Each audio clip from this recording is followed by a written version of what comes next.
The Witcher of Ardena, The Mirror Game. Friends, before we dive in, make sure to subscribe to my channel, hit the notification bell so you never miss a new audiobook, and give this video a thumbs up. Thank you in advance. The city of Aerlinn did not welcome visitors. It consumed them slowly, like a patient and beautiful disease. Perched on jagged cliffs above a restless gray sea, its spires of pale stone and glittering glass seemed to scratch at the underbelly of the sky. From a distance, it was a marvel. Up close, it was a gilded cage, its streets a labyrinth of perfumed corruption and old money, the air thick with the scent of salt, night-blooming jasmine, and the distant, cloying sweetness of opium dens, was a far cry from the clean, wild scents of Ardena. For Erdin of Kaelmire, it was just another kind of wilderness, one where the monsters wore silk and smiles.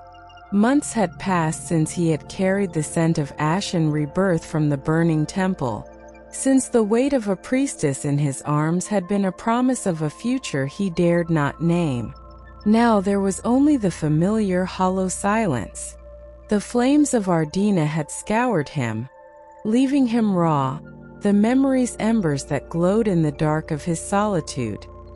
He was a man haunted, not by ghosts, but by the phantom warmth of a fire he had helped extinguish. The job had found him, as they always did. A nobleman's daughter, Lady Lyra, found in the marble confines of her family's solarium. The official City Watch report spoke of a tragic, unexplained malady. The heavy coin purse handed to Erdin by a shrouded intermediary spoke of a different truth. The girl's body, they whispered, had been marked. Runes carved not with a blade, but as if seared into her pale skin by a lover's touch. Runes of desire and death. His first sight of the suspect was not in a dungeon, but in the opulent halls of the Grand Opera of Aerlinn. Seraina Voss, a celebrated writer, a weaver of forbidden tales that titillated the nobility and scandalized the clergy. She was holding court in a private box, a silhouette of dark elegance against the golden glow of the auditorium. The crowd on the floor below watched her as much as they watched the performance, their gazes a mixture of envy, lust, and fear. Erdin observed from the shadows of the standing gallery. She was beautiful, yes, but it was a beauty that went beyond symmetry and form. It was a weapon, honed and deliberate. Her hair was the color of a raven's wing, swept up to reveal the elegant, pale column of her neck.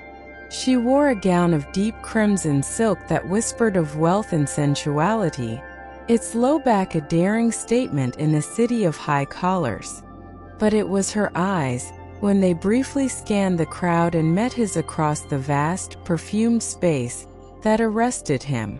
They were the color of a stormy sea, and in that fleeting moment, he felt it, a pull, a resonance deep in his marrow. It was not the raw elemental magic of Ardena. This was subtler, more cerebral. It was the pull of a reflection in a dark pool, the lure of a mystery that promised both revelation and ruin. He approached her after the final curtain, as her admirers reluctantly dispersed. The air in the box was thick with the scent of her perfume, night orchid and something sharper, like ozone after a lightning strike. "Mistress Voss," he said, his voice low, cutting through the lingering murmur of the crowd. She turned slowly, a faint, knowing smile playing on her lips. She did not seem surprised. The silver-eyed wolf from the standing gallery. "I wondered how long your patience would last. The city watch lacks your stillness. My name is Erdin of Kaelmire. I have questions about the death of Lady Lyra." "Ah, the tragic Lyra." Seraina's smile did not reach her eyes. "Everyone has questions about her. Most are simply too polite to ask them aloud." She picked up a crystal glass of amber liquid from a small table, the ice within it clinking like tiny bells. They say you are a hunter of things that go bump in the night. Tell me, do you find our city's monsters to your liking? Monsters come in many forms. Some hide in shadows. Others hide in plain sight. A writer's sentiment, Witcher. You have a poet's soul buried under all those scars. She took a slow sip, her eyes never leaving his. You think I killed her? Because my stories speak of dark desires, and her body was found marked by them. You believe life imitates art. I believe in evidence. And coincidence is a story for fools. Then you must be very busy in Aerlinn. This city is built on a foundation of coincidence, all of them conveniently profitable. She set her glass down. The rustle of her silk gown as she moved was a soft, intimate sound in the hushed box. I did not kill the girl, but I found her. Did they tell you that? Erdin was silent. They had not. I see they did not. She took a step closer. The magnetic field around her intensified. He could see the fine details of the silver embroidery on her gown, the faint pulse at the base of her throat. The scent of her was intoxicating. She was a reader of mine, a lonely girl in a gilded cage, fascinated by the darker corners of the world I paint. She came to me terrified. She said she had seen her own death in a mirror. She said it was beautiful. Her words hung in the air, a carefully placed thread in the tapestry of the city's secrets. This was not a denial. It was an invitation, a challenge. And what did you tell her? Erdin asked, his voice a low rumble. I told her that truth, like a good story, has many reflections. Seraina's gaze was unwavering, a direct assault on his guarded soul. The question, Witcher, is not whether I am a killer. The question is, which reflection will you choose to believe? She moved past him then, her shoulder brushing his arm. The contact was brief, a whisper of silk and warm skin, but it sent a jolt through him, a live wire of sensation that was both a warning and a promise. It was the same dangerous heat he had felt on Ardena, but refined, distilled into a single potent glance, a rustle of fabric, the scent of night flowers. As she left the box, leaving him alone with the echo of her words and the ghost of her touch, Erdin knew the investigation had irrevocably shifted. He had come to Aerlinn to hunt a killer. Now, he found himself ensnared by a woman who was a mystery wrapped in silk and shadow. The mirror game had begun, and he was already a player on the board. The rain began that night, a soft, persistent whisper against the leaded glass windows of Erdin's rented room. It was a room of shadows and damp stone, a stark contrast to the perfumed opulence he had just left. He could still smell her, the night orchid and ozone clinging to his clothes, a phantom presence in the stale air. Seraina Voss was a labyrinth, and every word she spoke was a turn that led him deeper, not closer to an exit. His investigation into Lady Lyra's death became a dance through the city's underbelly. He visited the solarium where she had died.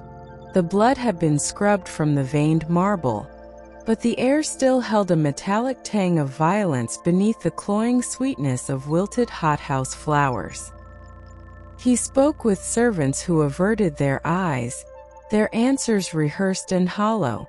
He tracked a dealer in illicit grimoires in a smoke-filled den, learning of a new cult, one that spoke not of fire but of reflection. They called themselves the followers of the Viridian glass, whispering of a goddess who could show a person the truth of their own deepest desires. Every path, however, seemed to curve back to Seraina. Their second meeting was at the city's Grand Archive, A cathedral of knowledge with vaulted ceilings and the scent of old paper and dust. She was there researching, she said, for her next book. They stood between towering shelves of leather-bound volumes, the silence so profound it felt like a third presence. The Viridian glass, Erdin stated, watching her closely. The cult your lonely reader feared. A convenient subject for your research. Seraina ran a finger along the spine of a gilded book, her touch delicate. Truth and fiction are two mirrors facing one another, Witcher. They create an infinite corridor of possibilities. My research is merely an attempt to understand which reflections are real. She turned her stormy gaze on him. You hunt tangible things, claws, fangs, poison. How does one hunt a reflection? How does one kill a desire? Her questions were needles, seeking the gaps in his armor. He had no answer. The monsters he understood left physical evidence. This was a pestilence of the soul. Desire can be a weapon, he countered. It can be used to manipulate, to corrupt, to kill. Precisely. A slow, dangerous smile touched her lips. You see, you understand more than you let on. You are not just a hunter of beasts. You are a student of the human heart, your own and others. She moved closer, the rich velvet of her sleeve brushing against his worn leather gauntlet. The air grew thick, charged with an unspoken tension. The only sounds were the soft rustle of her dress and the distant, rhythmic drip of the rain outside. He could see the flecks of silver in her gray eyes, like shards of broken glass. Why did you really come to Aerlinn, Erdin of Kaelmire? She whispered, her voice barely audible. Was it for the coin? Or was it to run from the fire you left behind? The question struck with the force of a physical blow. It was an intimacy, a violation of his private grief. She had looked into his silver eyes and seen the ghost of another woman, the echo of another flame. His hand, resting on the pommel of his sword, tightened. For a heartbeat, the civilized veneer of the archive fell away, and they were two predators in a cage of their own making, each seeing the raw, wounded thing in the other. I hunt the truth, he said, his voice gravelly. The truth is a dangerous thing to hunt, she replied, her breath a warm caress against his cheek. It has a habit of turning on you, of showing you things you would rather not see. She pulled away then, leaving him standing alone between the endless rows of books, the architecture of human knowledge feeling suddenly like a prison. The encounter was not an exchange of information, but a seduction of the intellect, a duel where words were rapiers and every parry revealed a new vulnerability. The third meeting was her invitation, a card delivered by a silent street urchin, bearing only an address and a time, midnight. The place was her private residence, a villa perched on the cliff's edge, its walls more glass than stone. He arrived with the rain, his boots silent on the glistening cobblestones. She opened the door herself. She was dressed in a simple robe of charcoal gray silk, her hair loose, cascading over her shoulders. She looked younger, softer, yet the intelligence in her eyes was undimmed. Welcome to the House of Mirrors, she said, her smile faint and weary. The interior was breathtaking. The main chamber was a circular space, its curved wall a single seamless sheet of darkened glass reflecting the stormy night outside.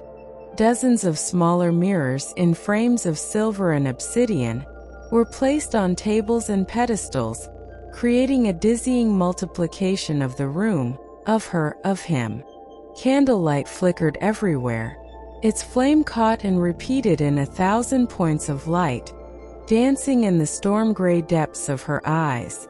There was no physical touch, no overt gesture. The sensuality was in the atmosphere itself. The scent of rain on cold glass. The soft whisper of her silk robe as she moved to pour wine. The way their reflections intertwined in the dark glass. Their images superimposed, merging and separating as they moved. It was an intimacy more profound than a kiss. A shared space where their souls seemed to hover, visible in the silent, watching glass. "They are getting closer," she said, handing him a crystal glass. The wine was dark as blood. "The cult. They know I am hunting them."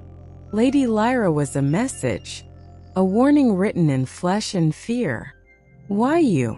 Erdin asked, his own reflection staring back at him, a scarred and solemn ghost in the night. She looked at her own reflection in the great dark mirror, her expression one of profound sadness. "Because long ago I was one of them. I believed in the goddess of the mirror. I believed she could show me my heart's true desire." She turned from her reflection to look at him, the real him, her eyes filled with a terrifying vulnerability. "And she did, Witcher. She showed it to me. And it is a truth that is slowly killing me." In that moment, surrounded by their countless reflections, Erdin knew with chilling certainty that she was both the most dangerous woman he had ever met, and the one in the most mortal peril. He had come to accuse her, and now he stood in her house of glass, wanting nothing more than to protect her from the shadows that stretched long in the candlelight, shadows that were cast not by bodies, but by shattered reflections and desires turned to poison. The game was no longer about truth or lies. It was about which reflection would shatter first. The confession hung in the mirrored room, a delicate and poisonous fog. "I was one of them." The words explained everything and nothing. They explained her knowledge, her fear, the cult's obsession with her.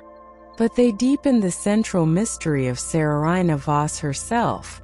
Erdin did not press her that night. The atmosphere was too fragile. The intimacy woven from candlelight and shared reflection too potent to shatter with blunt interrogation. He left the glass villa as the rain eased. The city lights of Aerlinn smeared like wet watercolors on the dark canvas of the night. Her scent clung to him, a ghost of night orchid in sorrow. For days, he pursued the thread of the viridian glass with a new, grim determination. Using the fragments Seraina had let slip, a name, a location, a symbol, he pieced together a clearer picture. The cult was not a rabble of fanatics, but a sophisticated network of the city's disaffected elite. Bored aristocrats, jaded artists, merchants hungry for a power beyond coin. They believed the goddess of the mirror, a forgotten deity of truth and desire, could grant them their heart's deepest yearning. But the ritual required a sacrifice. A life extinguished at the moment of peak longing, their desire captured and reflected back into the world as power. Lady Lyra had been a practice run, a test of their runes, their methods. The true target, Erdin now understood, was Seraina. She was not just a former member, she was a foundational one. Perhaps even the one who had originally uncovered the ancient texts. The cult believed she held the final key to fully awakening the goddess, and they would carve the runes of desire and death into her skin to get it. Their next meeting was in a public garden, a manicured space of sculpted hedges and silent fountains, under a sky the color of bruised pewter. The air was thick with the scent of damp earth and roses. She was waiting on a stone bench, veiled, looking like a mourning statue. "They tried to break into my villa last night," she said without preamble, her voice calm but her hands trembling slightly in her lap. "They left a token, a shard of viridian glass on my pillow." Erdin sat beside her, his presence a solid, quiet bulwark against her fear. "They are escalating. You can no longer just hunt them from the shadows. You are the prey. I have always been the prey, she whispered, turning her stormy eyes to him. The veil did little to hide the fear in them. Ever since the first time I looked into the mirror, it showed me my destiny, and it was empty, a beautiful, perfect, and utterly hollow reflection. That is the truth the goddess shows, Witcher. Not your desire, but the void its fulfillment would create. Her words struck a chord deep within him. He thought of Ardena, of the fiery transcendence Mayora had offered. He had rejected it, chosen the messy, uncertain reality of life. Seraina was describing the same cosmic trap, but refracted through the cold, logical medium of glass instead of the consuming heat of flame. "Why did you leave the cult?" he asked. "I told you. The mirror shows the truth. I saw that the High Magus, a man named Aerlinn, did not seek to understand desire, but to control it, to become a god by feeding on the distilled longing of others. He is a parasite in a silk robe." She looked away, towards the still waters of the fountain. "I stole a crucial text and fled. I have been hiding in plain sight ever since, using my fame as a shield, hunting him through my writings, hoping to expose him before he completes the ritual." "And what ritual is that?" She met his gaze again, and the vulnerability was gone, replaced by a terrifying resolve. "The confluence. At the peak of the lunar cycle, in a hall of perfect mirrors, he intends to sacrifice me. My life, my stolen knowledge, my cultivated desire. He believes it will shatter the boundary between the world and its reflection, allowing the goddess to step through." The pieces clicked into place with a final, dreadful certainty. The murders, the runes, the cult's focus on her. It was all a grand, horrific preparation. Seraina was not just a victim. She was the central component in a ritual of apocalyptic vanity. "You are using yourself as bait," Erdin stated, a cold knot tightening in his stomach. "It is the only way to get close enough to kill him," she said simply. "And I must be the one to do it." "Why?" A long silence stretched between them, filled only by the gentle plash of the fountain. When she spoke, her voice was so soft it was almost carried away by the breeze. "Because the mirror's mark is on me, Erdin. Not on my skin, but on my soul. When I stole from him, he cursed me. My reflection, it is no longer just a reflection. It is a chain. The only way to break it is to shatter the source, to kill the one who cast the spell. If Aerlinn dies by any hand but mine, the curse will consume what is left of me. I will become a phantom, trapped forever in the glass." The sheer, cruel elegance of the trap left Erdin speechless. She was both hunter and prey, weapon and target.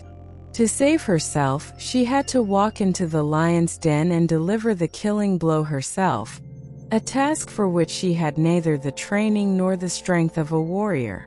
He looked at her, truly looked at her. Not as a suspect, not as a puzzle, but as a woman standing on a precipice, her courage a fragile, brilliant light against the encroaching darkness. The professional detachment he had clung to crumbled to dust. The pull he felt was no longer just an echo of Ardena or the thrill of the hunt. It was something fiercer, more profound. "You won't be going in alone," he said, his voice leaving no room for argument. The tension between them shifted, solidified. The erotic charge of their earlier encounters, the dance of words and glances, was now fused with a shared deadly purpose. It was a different kind of intimacy, forged in the knowledge of a shared, probable doom. It was the intimacy of two people standing back to back, ready to face an army. As they rose from the bench, her hand brushed against his. This time it was not an accident. Her fingertips lingered for a heartbeat against his knuckles, a silent transfer of gratitude, of trust, of a desperate, burgeoning hope. The touch was a spark in the gray afternoon, a promise of a fire that had nothing to do with ritual and everything to do with the slow, burning fuse of a heart he had thought long sealed away. The game was over. The war for her soul was beginning. The final days before the lunar peak were a study in suspended animation. Aerlinn continued its decadent whirl, oblivious to the silent war waged in its midst. For Erdin and Seraina, the city became a chessboard of shadows and strategies. Their alliance, forged in the garden, was now an unspoken pact that colored every look, every whispered word in the mirrored villa. He taught her what he could: how to hold a dagger, not for elegance, but for the brutal economy of a killing thrust. How to read a room for exits and ambush points, to see the architecture of a space as a weapon or a trap. She was an adept student, her writer's mind grasping the theory with frightening speed, though her hands were never meant for violence. In return, she gave him the cult's secrets, the location of the ritual site, an abandoned glassworks on the city's industrial fringe, chosen for its furnaces and vast stores of raw material, the number of acolytes Kaelin was likely to have, the nature of the viridian glass itself, a psychic amplifier that twisted perception. Their preparations were a new kind of ritual, intimate and solemn. They spent hours in her glass-walled chamber, the stormy sky their canopy, tracing plans on the cold, clear surface with a fingertip.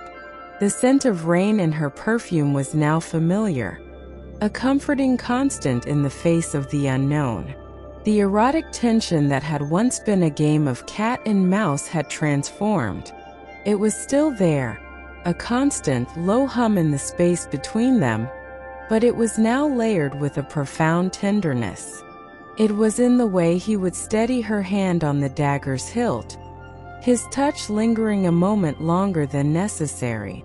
It was in the way she would watch him as he stared out at the city, her gaze a soft, aching thing.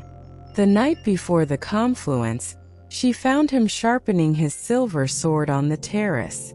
The rhythmic scrape of steel on whetstone was a grim melody against the distant murmur of the sea.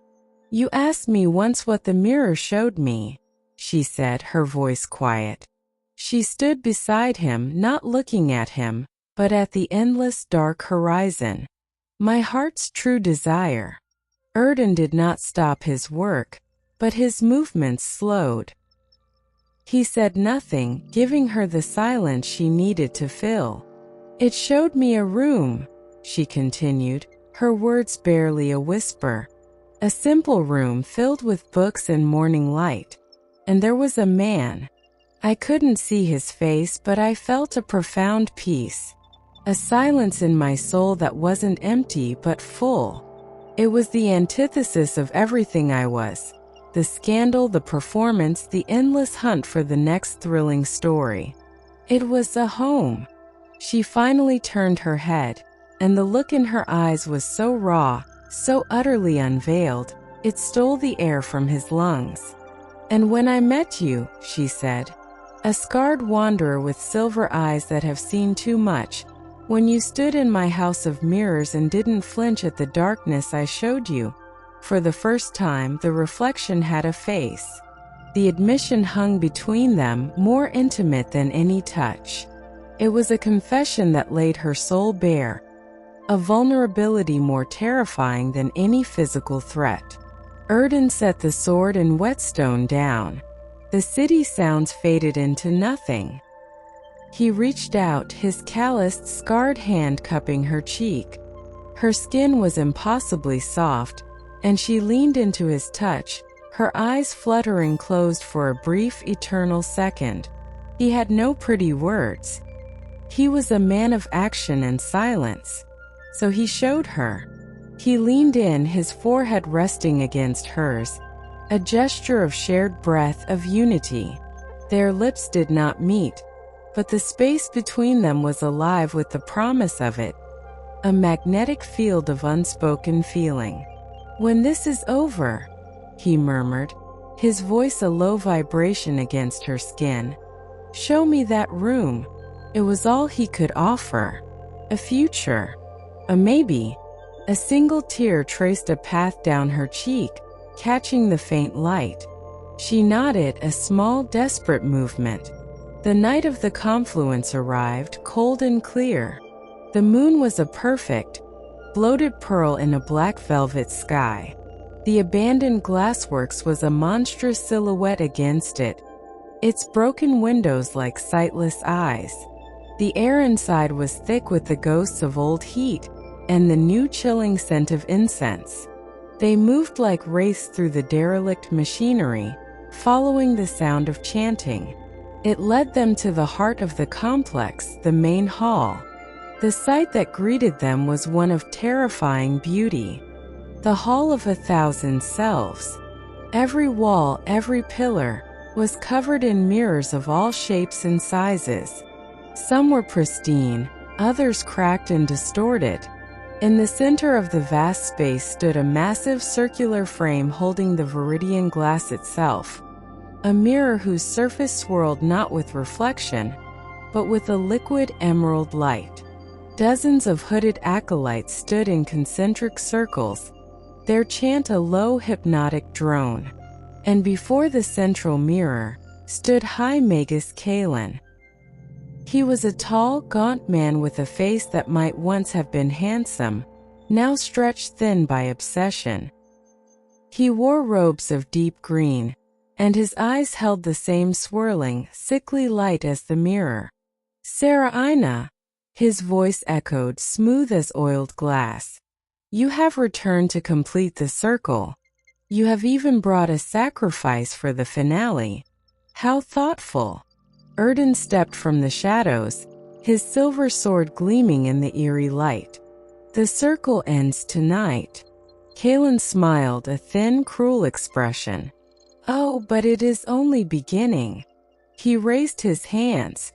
The chant of the acolytes rose to a crescendo, and the viridian glass pulsed. A wave of energy washed over the hall, and the world fractured. The mirrors ceased to be passive surfaces.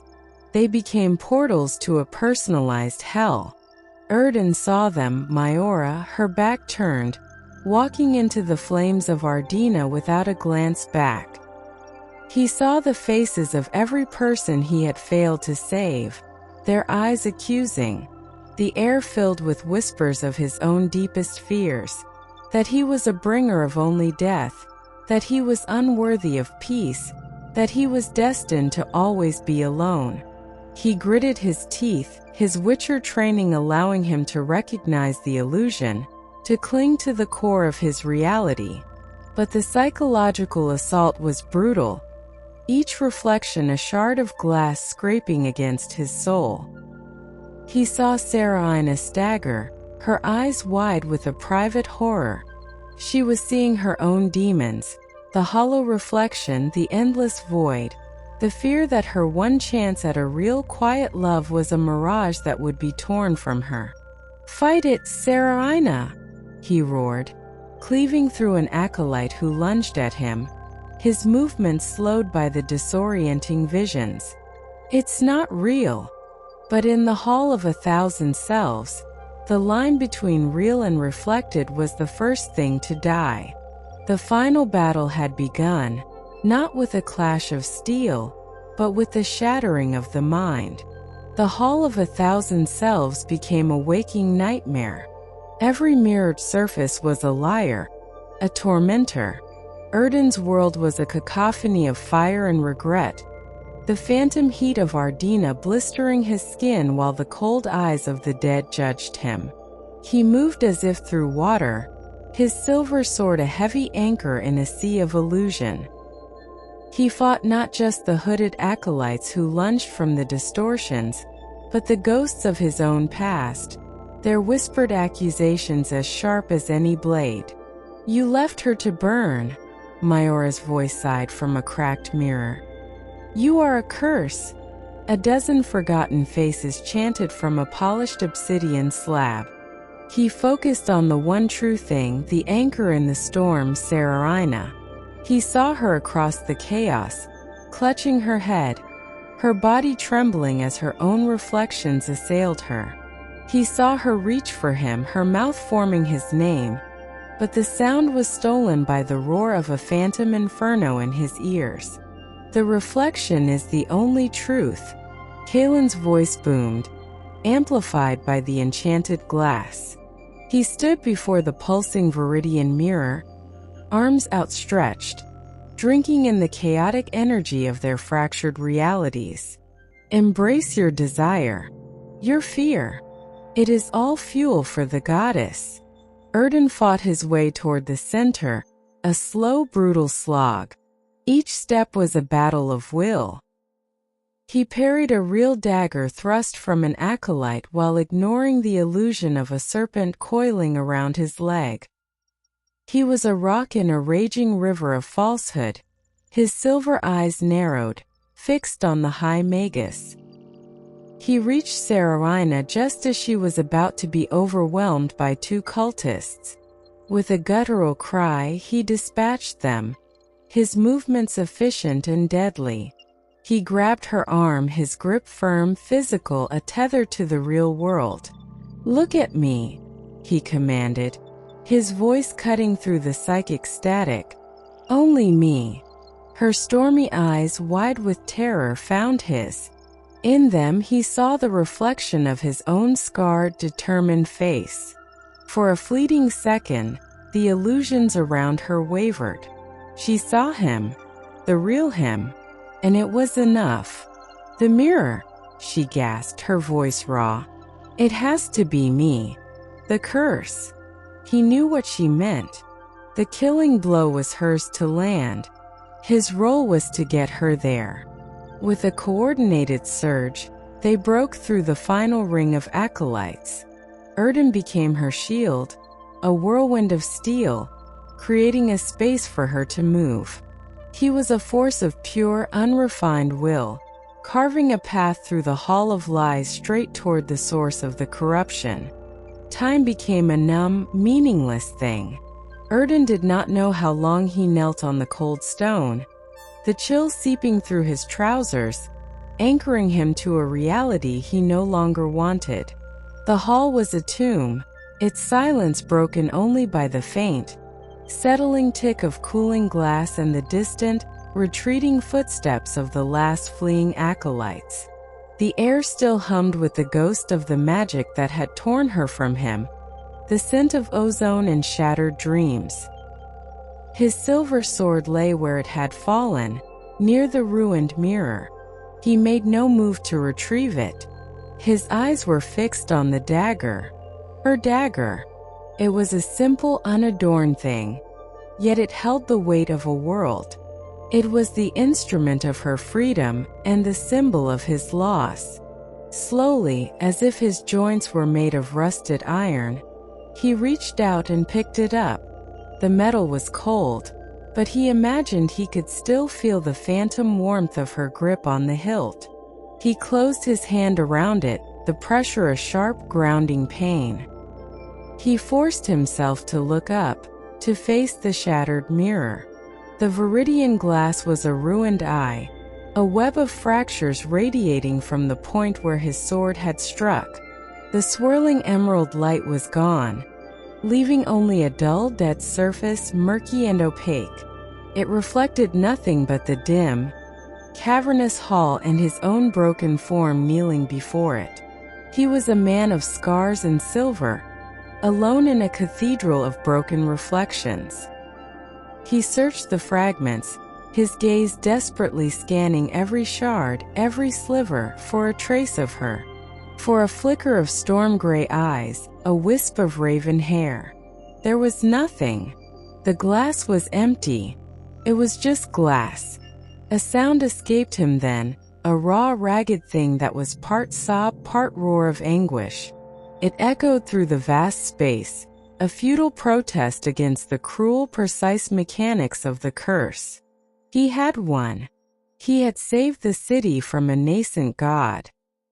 He had helped her achieve her vengeance, and in doing so, he had fulfilled the curse's final vicious clause.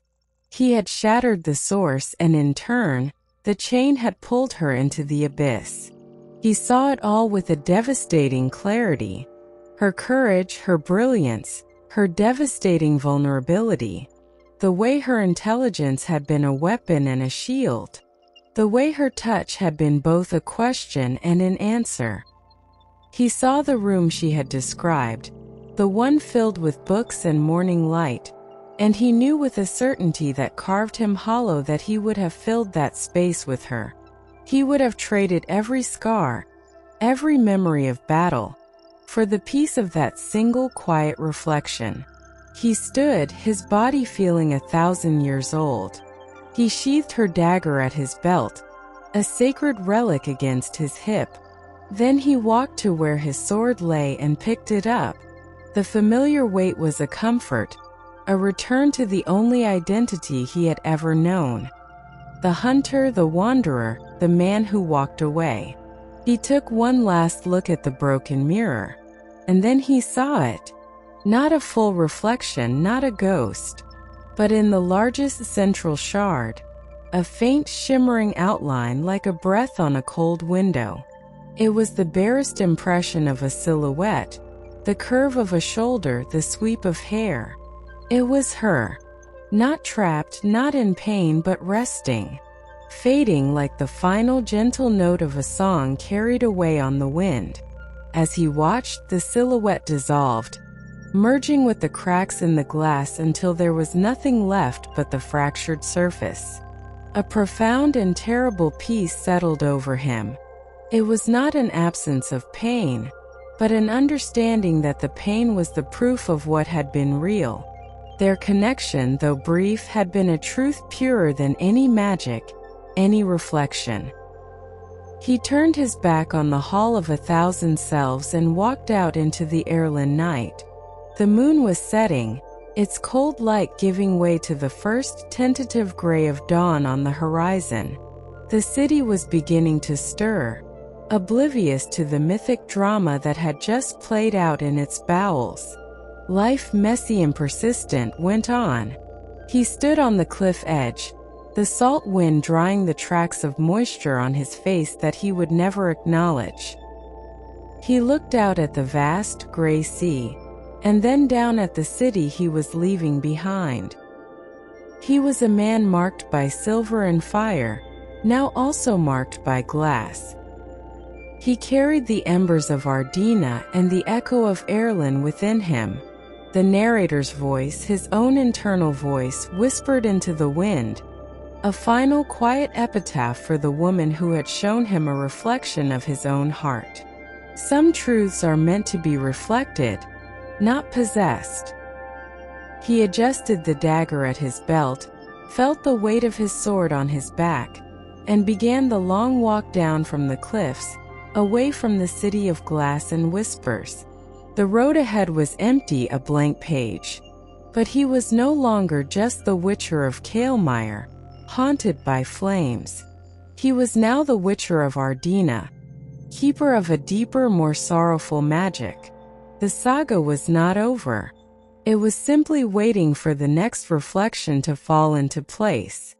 And so the mirror cracks, and another tale of the Witcher of Ardena finds its haunting, bittersweet end. But the saga is far from over. More worlds of dark desire, mythic magic, and scarred heroes await their telling in the halls of Velvet Valor. If the story of Erdin and Seraina held you captive, if their tension, their sacrifices, and their fragile hope resonated with you, then you belong with us. Become a part of our inner circle. Subscribe to Velvet Valor Romantasy audiobook and join a community of listeners who crave stories where love and danger are two sides of the same, beautifully sharpened coin. Your subscription ensures you never miss the next chapter. Let us know that this story found a reflection in your own heart. Leave a like to signal the next epic tale into being, and comment below. What kind of dark fantasy romance would you journey into next? A fae king bound by a curse? A pirate queen with a siren's voice? Your voice guides our journey. From the ashes of Ardena to the shattered glass of Aerlinn. Thank you for listening. Until the next story calls to us from the shadows, keep a little velvet in your heart and a little valor in your soul.